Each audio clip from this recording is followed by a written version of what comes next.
Hi hello அனைவருக்கும் வணக்கம். Last Monday மார்க்கெட்ல ஒரு நல்ல கரெக்ஷன் இருந்துச்சு. யூஎஸ்ல ஒரு கரெக்ஷன் இருந்துச்சு, இந்தியால ஒரு நல்ல கரெக்ஷன் இருந்துச்சு. இதற்கு காரணம் என்ன பார்த்தீங்கன்னா, லாஸ்ட் தேர்ஸ்டே வந்து யூஎஸ்ல ஜாப் கிளைம் டேட்டா அது ஒன்று. ரெண்டாவது இந்த ஜப்பான்ல இன்ட்ரெஸ்ட் ரேட் அதிகமாக்குன காரணம் ஒன்று. ஸோ ஜப்பான்ல இன்ட்ரெஸ்ட் ரேட் அதிகமாக்குனா நமக்கு என்ன அப்படின்னு சொல்லலாம். இந்த ஜப்பான்ல வந்து 0% ரொம்ப நாளாவே இருந்தது இன்ட்ரெஸ்ட் ரேட்டு. என் கேரி ட்ரேட், அதாவது எண்ணெய் சீப்பாக வாங்கி யூஎஸ்ல இன்வெஸ்ட் பண்ணியிருந்தாங்க. ஸோ இதனால யூஎஸ் மார்க்கெட் பார்த்தீங்கன்னா பயங்கரமாக வளர்ச்சி இருந்துச்சு. இப்போ கடந்த ஒரு மாதத்துல பார்த்தீங்கன்னா இந்த எண் பார்த்தீங்கன்னா 11% உயர்ந்துச்சு. ஸோ இதுக்கு முன்னாடி எடுத்திருந்தவங்க யூஎஸ்ல இன்வெஸ்ட் பண்ணியிருந்தவங்களாம் என்னன்னா பயந்து இதுக்கு மேலேயே எண் வந்து டபுள் ஆயிடுச்சுன்னா 22% வந்துச்சுன்னா இவங்களுடைய வருமானம் குறையும், அதாவது அதிகமான வட்டி கட்டணும் அப்படின்னு சொல்லிட்டு அதெல்லாம் அவங்க யூஎஸ்ல அவங்க வச்சிருந்த ஸ்டாக் எல்லாம் வித்து ஜப்பானுக்கு வந்து அவங்க எடுத்த லோனை கொடுத்துட்டாங்க. ஸோ இதனாலதான் என் கேரி ட்ரேட்னாலதான் ஒரு சின்ன ஒரு கரெக்ஷன், பெரிய கரெக்ஷன் சொல்ல முடியாது. இன்னும் நிறைய பணம் வந்து இன்னும் இருக்கலாம்.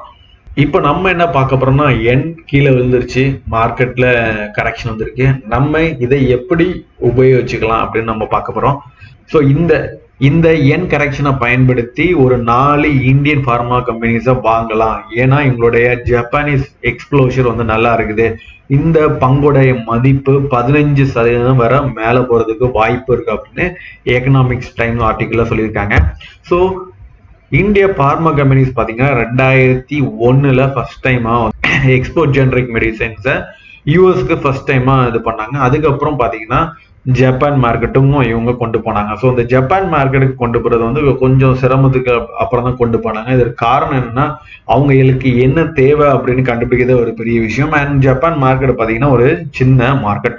ஈவன் தோ நம்ம இந்தியன் கம்பெனிஸ் வந்து ஒரு டைவர்சிபிகேஷனுக்காக ஜப்பான்லேயும் வந்து சப்சிடரிஸ் மூலமாகவோ இல்லை அதர் மெத்தட் மூலமாகவோ இன்வெஸ்ட் பண்ணியிருக்காங்க. இந்த ஜப்பானீஸ் ஏன் உயர்வதனால இந்த இந்தியன் ஃபார்மா கம்பெனிஸ்க்கு என்ன லாபம் அப்படின்னு பார்த்தீங்கன்னா, சேம் ரெவன்யூ அவங்க இந்தியன் ருபீஸ்ல கன்வெர்ட் பண்ணும்போது அதிகமான ரெவன்யூ வரதுக்கு ஒரு வாய்ப்பு இருக்கு. அவங்களுடைய ப்ராஃபிட் மார்ஜின் உயர்றதுக்கும் ஒரு வாய்ப்பு இருக்கு. ஸோ 4 கம்பெனிஸ் இதனால பயன்படுவாங்க அப்படின்னு சொல்லியிருக்காங்க. ஸோ ஃபர்ஸ்ட் கம்பெனி பார்த்தீங்கன்னா சன் ஃபார்மா. அனலிஸ்ட் என்ன கொடுக்குறாங்க, 35 பேர் பை கொடுத்துருக்காங்க அண்ட் 15.5% மேலே போறதுக்கு வாய்ப்பு இருக்குன்னு சொல்லியிருக்காங்க. அதுக்கு அடுத்தபடியான டாக்டர் ரெட்டி ரெக்கமெண்டேஷன் ஹோல்டு கொடுத்துருக்காங்க. அனலிஸ்ட் கவுண்ட் பார்த்தீங்கன்னா 34, அப்சைட் பொட்டன்ஷியல் பார்த்தீங்கன்னா 15%.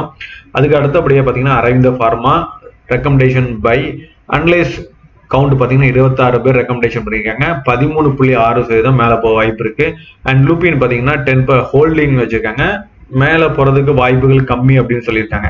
ஸோ இதுல ஃபர்ஸ்ட் கம்பெனி நம்ம பாத்தீங்கன்னா இந்த சன் ஃபார்மா. ஸோ சன் ஃபார்மா மார்க்கெட்ல ஒரு பெரிய கம்பெனி. ஸோ இவங்களுடைய ஹோல்டிங் பேட்டர்ன்ஸ் பாத்தீங்கன்னா குளோபல் பிரசன்ஸ்ல கிட்டத்தட்ட 100 கண்ட்ரில இருக்கு. ரொம்பவே diversified portfolio, speciality portfolio, branded generics ஏபியில் இருக்கிறாங்க. அண்ட் குளோபல் ஸ்பெஷாலிட்டியில பாத்தீங்கன்னா ஃபாஸ்ட் க்ரோவிங் அண்ட் யூஎஸ் ஜெனரிக்ஸ்ல 13வது லார்ஜஸ்ட் மார்க்கெட், இந்தியாவில் லார்ஜஸ்ட் கம்பெனி. அண்ட் எமர்ஜிங் மார்க்கெட்ல பாத்தீங்கன்னா 80 கண்ட்ரில ஆப்ரேட் பண்ணிட்டு இருக்காங்க. And rest of the world பாத்தீங்கன்னா யூஎஸ் தள்ளி மற்ற கண்ட்ரில இருக்காங்க, அதுதான் நம்ம பார்த்துட்டு இருக்கோம். அண்ட் R&D பாத்தீங்கன்னா குளோபல் கிளினிக்கல் ட்ரையல்ஸ்ல இருக்காங்க. கிட்டத்தட்ட 43,000 எம்ப்ளாயிஸ் வந்து இவங்களுக்கு உலகம் முழுவதும் வேலை பார்க்குறாங்க. ஸோ இவங்களுடைய ரெவன்யூ பேஸ் பாத்தீங்கன்னா 32% யூஎஸ் பேஸ்ல இருந்து வருது அண்ட் 31% பாத்தீங்கன்னா இந்தியால இருந்து. அண்ட் எமர்ஜிங் மார்க்கெட்ஸ் வந்தீங்கன்னா 18%. இந்த எமர்ஜிங் மார்க்கெட்ஸ்ல தான் இந்த ஜப்பான் அந்த மாதிரி வரும். அண்ட் ரெஸ்ட் ஆஃப் த வேர்ல்டுல பாத்தீங்கன்னா 14%. ஏபிஏ அதர் இதுல பாத்தீங்கன்னா 5%.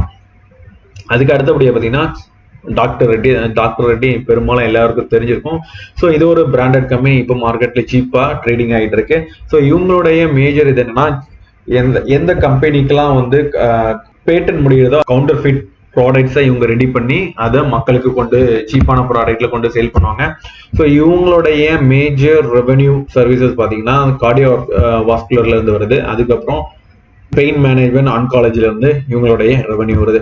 ஸோ இவங்களுடைய லொகேஷன் வைஸ் பிரேக் பார்த்தீங்கன்னா நார்த் அமெரிக்கால 55% அண்ட் யூரோப் பார்த்தீங்கன்னா 7.6, எமர்ஜிங் மார்க்கெட்ல பாத்தீங்கன்னா 17.2% அண்ட் இந்தியாவில் பாத்தீங்கன்னா 19.2%. ஸோ எமர்ஜிங் மார்க்கெட்ல 17.2% அதிகமான ஒரு எமர்ஜிங் மார்க்கெட் ரெவன்யூ வர்றாங்க. அதுல ஜப்பான் ஒரு பார்ட், ஐ திங்க் 9% இருக்கும்.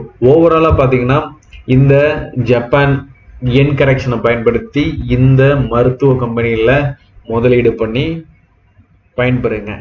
நன்றி, வணக்கம்.